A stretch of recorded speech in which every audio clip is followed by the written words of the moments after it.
Hello जी, राधे राधे। तो रोज़ की तरह आज भी सुबह जल्दी उठ गई थी। तो अभी हो रहे थे सुबह के 5 और 5 बजे उठकर सबसे पहले हाथ मुंह धोकर आई और उसके बाद किचन से लगा के तो छत तक का झाड़ू लगाया और किचन के बाद सीधा छत पे लगाने लग गई थी।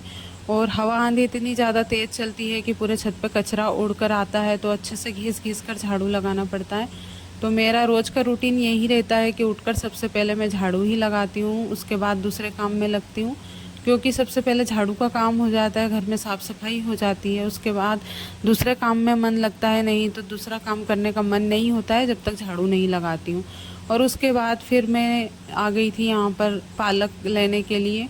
तो पालक बहुत ज़्यादा थी, तो मैंने आधी पालक रख ली थी और आधी पालक निकाल ली थी सब्जी बनाने के लिए। तो जो दूसरी पोटली मैंने बना कर रखी थी वो अगली बार हम बना लेंगे। तो उसके बाद फिर आ गई थी छत पर। तो देखिए, सीधा झाड़ू लगाने के बाद फिर मैं पालक धोने के लिए आई थी और कितना ज़्यादा उजाला हो गया था।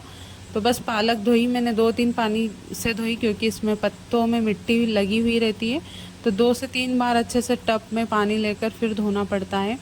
और अच्छे से धोने के बाद फिर उसके बाद सीधे गई किचन में और अपने लिए सबसे पहले चाय बनाने के लिए रखी थी। तो ये तो ऑलरेडी खेत पर ही थे, मतलब मैं यहाँ पर अकेली थी और घर वाले जो सास ससुर है, देवर है, वो सब लोग थे। सिर्फ ये खेत पर गए हुए थे। तो फिर मैंने अपने लिए ही चाय बनाई, वो लोग उनके नीचे बनाकर पी लेते हैं। तो मैंने अपने लिए चाय बनाई, थोड़ा सा दूध दोपहर के लिए निकाला। और अभी मैंने दूध में पानी नहीं डाला है, क्योंकि मैं अकेली रहती हूँ तो इतना दूध मेरे लिए पर्याप्त रहता है। तो जब दूध लेकर आती हूँ तभी थोड़ा सा पानी इसमें डालकर गर्म कर लेती हूँ। उसके बाद फिर जब भी चाय बनाती हूँ तो मैं पानी नहीं डालती हूँ, दोपहर के टाइम पे भी और सुबह के टाइम पे भी। फिर भी चाय इतनी ज़्यादा बन जाती है, लेकिन चाय थोड़ी सी अच्छी बनती है तो फिर ज़्यादा भी अच्छी लगती है पीने में। तो अदरक घिस दिया था, चाय पत्ती, शक्कर, सारी चीज़ अच्छे से डालने के बाद फिर मैं बैठ गई थी पालक काटने के लिए। क्योंकि चाय को अभी उकलने में टाइम लगता है, क्योंकि अच्छे से उबाल आ जाता है चाय में तो कलर भी बहुत ही अच्छा आता है और टेस्ट भी अच्छा सा रहता है। तो बस मैंने फिर पालक काटी, उसके बाद फिर चाय अपने लिए छान कर चाय पी थी और फिर सब्जी बनाने की तैयारी की। तो पालक तो बहुत ही अच्छी थी, नरम नरम थी, तो बहुत जल्दी से कट गई थी। और पालक की सब्ज़ी में तो बनाने में ज़्यादा टाइम भी नहीं लगता है। तो जैसे ही पालक काट के मैं फ्री हुई, लहसुन प्याज भी मैंने कर लिए थे। लहसुन सिर्फ, प्याज से मैं सब्ज़ी नहीं बनाती हूँ, लहसुन की, सॉरी पालक की। उसके बाद अपने लिए चाय ली और चाय से ग्लास भर गया था। मैं कितनी भी कोशिश करती हूँ कि मैं चाय कम बनाऊँगी, लेकिन थोड़ी सी तो ज़्यादा बन ही जाती है। और फिर स्टैंड साफ़ किया और उसके बाद फिर मैं चाय पीने लग गई थी। तो चाय इतनी ज़्यादा गर्म थी तो मैंने कटोरी में चाय ली और उसके बाद चाय पी। आराम से चाय पीने के बाद फिर मैं सब्ज़ी बनाने की तैयारी में लग गई थी। तो आजकल सुबह जल्दी उठती हूँ ना, तो मेरे काम भी जल्दी हो जाते हैं। तो 8 बजे मैं खाना बना के फ्री हो जाती हूँ, उसके बाद फिर बाकी के काम बाद में चलते रहते हैं। और अभी ना मैं बहुत ज़्यादा एक्साइटेड हूँ, क्योंकि अभी 2-3 दिन में मैं खेत पर जाने वाली हूँ यहाँ से। तो थोड़ा सा मन उदास भी है और एक्साइटेड भी हूँ जाने के लिए, क्योंकि वहाँ पर नई जगह पर नए काम करने को भी मिलेंगे, नया घर होगा, मतलब सारी चीज़ें नई होगी तो थोड़ा अच्छा लगेगा। क्योंकि एक ही एक जगह पर रहकर बोर हो जाते हैं। तो थोड़ा सा एक्साइटमेंट भी है मतलब मेरे अंदर।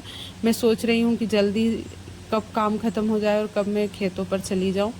तो ये तो पहले ही चले गए थे और इनका फ़ोन आया था कि मतलब जिनको हमने पिछले साल लीज़ पर दी थी तो उनका कभी वहाँ पर काम ख़त्म हो गया है। तो इसलिए मुझे ना जल्दी ही वहाँ पर जाना है। तो मैंने पालक की सब्ज़ी छोंक दी थी और उसके बाद फिर मैंने इसमें सारे मसाले बाद में डाले। मैं पहले अब मसाले नहीं डालती हूँ इसमें, तो और भी अच्छे से बनती है इसकी सब्ज़ी। सारे मसाले डाल दिए और थोड़ा सा गर्म पानी करने के लिए रखा था। तो गर्म पानी किया और गर्म पानी भी इसमें मैंने डाला सारे मसाले अच्छे से पकाने के बाद। और साथ ही साथ में मैं अपने सामानों की पैकिंग भी कर रही थी। जो जो चीज़ें ना मुझे खेत पर ले जानी थी वो सारी चीज़ें मैंने पैक की थी। तो सामान उतना ही मैं ले जा रही हूँ जितना मैं ले जा सकती हूँ, क्योंकि ट्रेन का सफ़र है तो वहाँ पर रेलवे स्टेशन जाने में भी गाड़ी से जाना पड़ेगा। तो इतना सारा सामान मैं ले जा नहीं सकती थी। तो बैग में अपने लिए कपड़े रखे हुए थे और थोड़े बहुत बर्तन, क्योंकि वहाँ पर खेतों पर इतने बर्तन पर्याप्त नहीं हैं। वैसे थे तो सही, लेकिन जो हमने भैया को पिछले साल लीज़ पर ज़मीन दी थी उनके सारे बर्तन थे, थोड़े बहुत ही थे हमारे उसमें। तो बस वही बर्तन मैं उनके मतलब पैक कर दूंगी और अपने बर्तन जो जो चीज़ें हमारे लिए वहाँ पे ज़रूरी है 2 से 4 लोगों के लिए, बस वो ही सारे बर्तन मैंने पैक करके रख लिए थे। उसके बाद एक ब्लाउज़ मैंने अपने लिए सिला था, क्योंकि फिर खेतों पर जाने के बाद तो वो सिलाई मशीन घर पर ही रह जाएगी। तो मैंने सोचा एक ब्लाउज़ भी सिल लेती हूँ। वैसे सिलने के तो 2 थे, लेकिन मेरे पास इतना टाइम नहीं बचा था। तो बस नहा धोकर आई, उसके बाद फिर मैंने ब्लाउज़ एक दिन पहले ही कटिंग किया था और ब्लाउज़ सिलकर तैयार कर लिया। उसके बाद मैं इसमें हुक लगा रही थी। तो सारी तैयारियां ना धीरे धीरे चल रही थी और मतलब बर्तन वगैरह सारे पैक कर लिए थे, कपड़े भी पैक कर लिए थे, और भी मैं सोच रही थी कि जो जो चीज़ें ले जाने की है वो सारी चीज़ें मैं ले जाऊंगी, क्योंकि यहाँ पर फिर पता नहीं बीच में कब आना होगा या फिर नहीं भी आना होगा, तो वहाँ पर कोई प्रॉब्लम नहीं आएगी। और मैंने पिछले व्लॉग में बताया भी था आप लोगों को कि मैं उज्जैन जाऊंगी और वहाँ से बहुत सारी चीज़ें मुझे लेकर भी आनी है जो खेतों पर ले जानी है, टार्च वगैरह, मच्छरदानी। लेकिन वो सारी चीज़ें ना मैं नहीं ले सकती क्योंकि ये है नहीं यहाँ पर घर पर, और मुझे मार्केट ले जाने वाला कोई है नहीं। तो हमने सोचा, मैंने उनसे बोला भी था तो उन्होंने बोला था वहीं के बाज़ार से हम ले लेंगे। लेकिन उज्जैन में ना थोड़ा बड़ा बाज़ार है तो वहाँ पे सारी चीज़ें ना अच्छे से मिल जाएगी, तो इसलिए मैंने बोल दिया था। उसके बाद ये कूलर का पानी मैं खाली कर रही थी क्योंकि मैं तो जाने वाली थी यहाँ से, तो ये लोहे का है तो सड़ जाता है, इसलिए मैंने सोचा इसका पानी भी निकाल देती हूँ। और उसकी जो पानी वाली मोटर है वो जल गई थी, तो इसलिए फिर मैंने सोचा कि इसका जो पानी है वो निकाल देती हूँ, क्योंकि वैसे भी मैं यूज़ नहीं कर रही थी वो सारी चीज़ें। तो मैंने फिर इसका पानी निकाल दिया, और इसमें ना वज़न इतना ज़्यादा था कि मैं निकाल नहीं पा रही थी, तो बस मैंने कमरे में ही खाली कर दिया था। और पूरा पानी मैंने सोचा यहीं पर मैं कपड़े से साफ़ कर दूँगी, और कपड़े से साफ़ करने के बाद अच्छे से कूलर सूख जाएगा तो वापस से मैं इसको कमरे में ही रख दूँगी। तो इसका जो पानी था वो मैंने अच्छे से साफ़ किया, और फिर दरवाजे के पास में इसको ऐसे घिस कर मैं ले गई, और उसके बाद इसको ऐसे ही आड़ा मैंने कर दिया था, और पूरा पानी निकाल कर इसको साफ़ करके मैंने फिर से कमरे में ही रख दिया था। क्योंकि लोहे की चीज़ें रहती हैं तो उनका अच्छे से ध्यान रखना पड़ता है, नहीं तो हम 2-3 महीने बाद पता नहीं कब यहाँ पर आना हो, तो इतने में पूरा कूलर सड़ जाता। और सारी चीज़ें पैक हो चुकी थी, और यहाँ पे कूलर की साफ़ सफाई अच्छे से कर दी थी। और देखिए पूरे कमरे में ना पानी पानी फैल गया था, और मुझसे एक बहुत बड़ी मिस्टेक हो गई थी कि मेरे पैरों में इन्फेक्शन था, और मैंने ये जो पानी था यहीं पर मैंने फेंक दिया, और मैंने चप्पल वगैरह कुछ भी नहीं पहने थे, तो मेरे पैरों में ये जैसे ही पानी लगा तो ये खारा पानी हो गया था, काफ़ी टाइम से भरा हुआ था। तो जैसे ही ये पानी लगा मेरे पैरों में अचानक से जलन होने लगी, और ना चमड़ी निकल गई थी, तो बहुत ज़्यादा जलन हुई पैरों में। और उसके बाद मैंने ट्यूब भी लगाया, लेकिन कोई फ़र्क नहीं पड़ा उससे। तो मुझे ध्यान नहीं था कि ये पानी इतना ज़्यादा खारा हो जाएगा इसके अंदर, क्योंकि इसमें जैसे ही थोड़ा बहुत पानी रहता और दूसरा पानी डाल देते थे, तो इस वजह से इसका पानी खारा हो गया था। और देखिए बाहर भी कितना ज़्यादा पानी मैंने फेंका इसका, और पूरा अंदर कमरे में भी गीला हो गया था।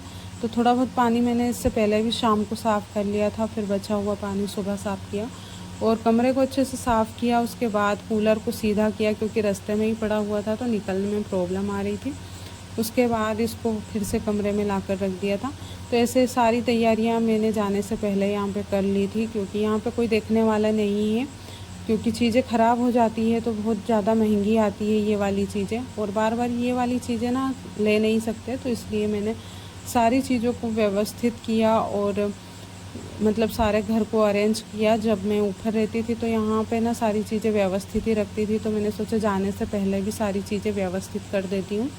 तो अगला जो मेरा व्लॉग आएगा वो मैं खेतों का ही डालूँगी, और 6-7 दिन से मेरा व्लॉग नहीं आया था, तो उसके लिए मैं आप लोगों से माफ़ी मांगती हूँ, क्योंकि ना वहाँ पे जाने से पहले सारी तैयारियाँ मुझे करनी थी, और अगर मैं वीडियो बनाने के चक्कर में रह जाती तो मेरी सारी चीज़ें पता नहीं क्या क्या छूटती। उसके बाद फिर अगले दिन मैं स्टेशन पर आई, पूरा काम निपटाने के बाद सुबह का खाना खाया, ट्रेन में बैठ गई थी मैं, तो मैं 11 वाले ट्रेन से जा रही थी लोकल से। उसके बाद अगला व्लॉग मेरा खेत का ही